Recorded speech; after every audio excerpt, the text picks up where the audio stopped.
Be honest with me for a second. When your alarm goes off in the morning, do you just feel, a little groggy? Or do you feel this bone-deep, overwhelming sense of dread? Are you really just dealing with a busy week, or is something much more systemic happening to your mind and body? It's a massive distinction, and honestly, it's one that could completely change how you view your entire professional life. So we have to ask, are you just tired, or are you experiencing an occupational phenomenon? Welcome to This Explainer.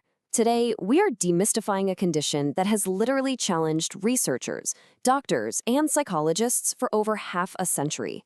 We're going to dive deep into what burnout actually is, how it physically rewires your brain, and most importantly, the science-backed strategies you can use to master it. All right, let's jump straight into part one, the burnout phenomenon. Let's define what we're actually dealing with here. We toss the word burnout around in casual conversation all the time, right? In meetings, over coffee, complaining at the dinner table. But medically speaking, the wording is incredibly specific. Despite feeling like a severe, whole-body illness, the World Health Organization, in their 11th revision of the International Classification of Diseases, explicitly states that burnout is actually not a medical condition. It's classified as an occupational phenomenon. It's actually listed in the chapter covering factors that influence health status rather than being classed as a disease itself. So the WHO breaks this down further into three very specific dimensions. First up, you have feelings of energy depletion or exhaustion. Second, an increased mental distance from your job, or feelings of negativism or cynicism related to it. And third, reduced professional efficacy. And here is the real kicker. The WHO specifically states burnout refers only to the occupational context. You shouldn't be applying it to other areas of your life. It is fundamentally a workplace issue where chronic stress has simply not been successfully managed. Moving right along to part two, the great scientific debate. What exactly is burnout? Now, if you thought the WHO definition settled the whole thing, well, think again. For 50 years, the scientific community has been locked in this bitter debate over what burnout truly is. On one side, we have the dominant American perspective, championed by Christina Maslach. Her three-dimensional model, exhaustion, cynicism, and ineffectiveness, is actually what heavily influenced the WHO definition we just looked at. She argues that all three of those must be present. But on the flip side, we have the European job demands resources model. They argue burnout is essentially a two-dimensional phenomenon, physical and emotional exhaustion plus mental disengagement. The Europeans basically argue that Maslach's third dimension, ineffectiveness, is really just a consequence, not a core component of the condition.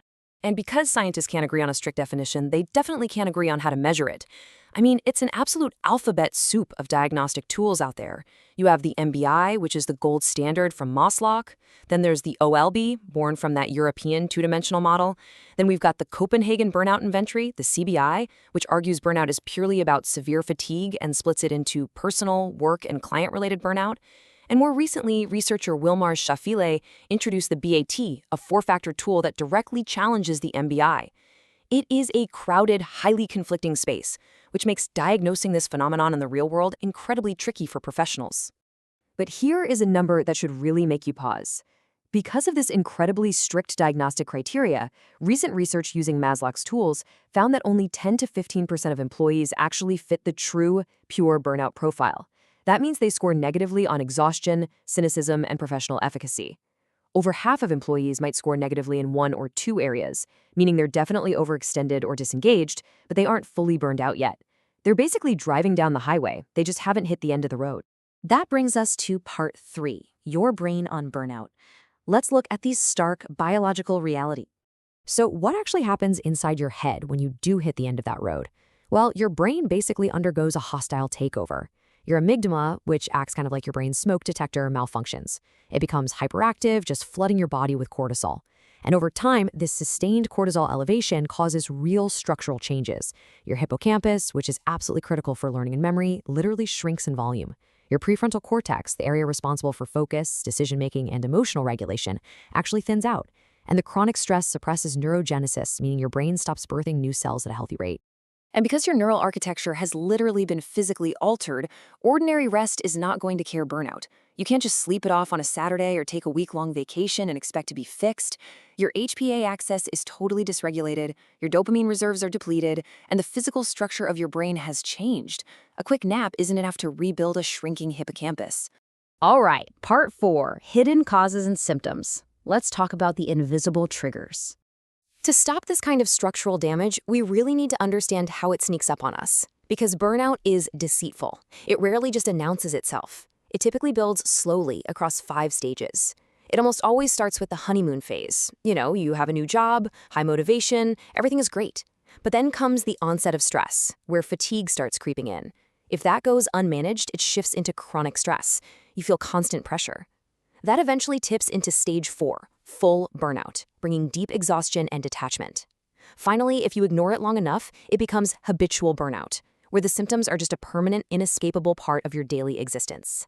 So how do we end up sliding down that path? Well, it's usually this toxic cocktail of external and internal factors.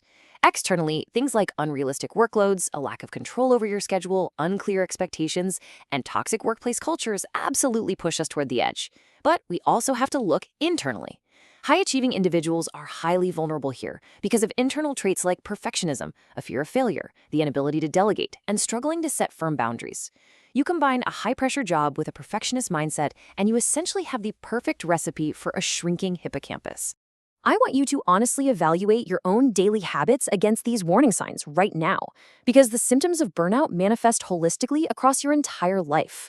Physically, are you dealing with persistent fatigue even after a full night's sleep, tension headaches, stomach issues?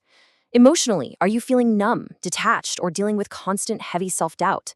And behaviorally, are you procrastinating, withdrawing from your loved ones, or maybe turning to alcohol or junk food just to cope?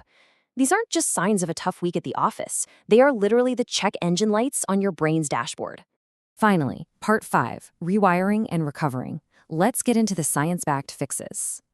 All right, here is the absolute best news. You are not permanently broken. Say hello to your brain's ultimate superpower, neuroplasticity. Contrary to what scientists believed decades ago, the adult brain is not fixed. Every single time you learn something new, form a memory, or change a habit, your brain creates and strengthens new neural connections. Through deliberate practice and targeted interventions, you can literally reshape your brain's architecture and reverse the physical damage caused by burnout. And the results of tapping into this superpower, they are literally astounding. Research has found that targeted neuroplasticity practices can reduce the reactivity of your amygdala, remember, that's your brain's malfunctioning smoke detector, by up to 43% in individuals recovering from burnout. You can actively reach in and calm the alarm. So how exactly do we pull this off? We use holistic lifestyle interventions.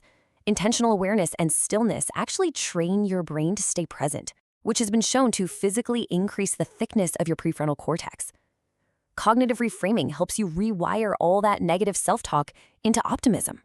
Engaging in novelty and challenge stimulates neurogenesis, the actual birth of new brain cells. And regular aerobic exercise, whether that's a brisk walk or interval training, floods your brain with feel-good endorphins while literally clearing out those leftover stress hormones. Let's actually give you a practical tool you can use right this very second. It's called progressive muscle relaxation, or PMR. The goal here is to learn how to relax by actively comparing tension to relaxation. You just sit comfortably and you start tensing specific muscle groups, like making a super tight fist, for several seconds. Really focus on that tension. Then release it, say the word relax out loud, and visualize the tension physically flowing out of your body. Moving through your body like this targets the physical manifestation of anxiety and basically forces your nervous system to stand down. Or if that's not your thing, try deep diaphragmatic breathing.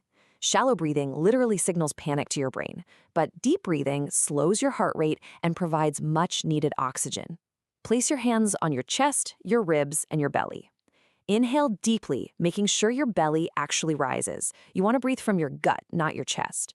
Then exhale slowly, imagining the tension just draining away.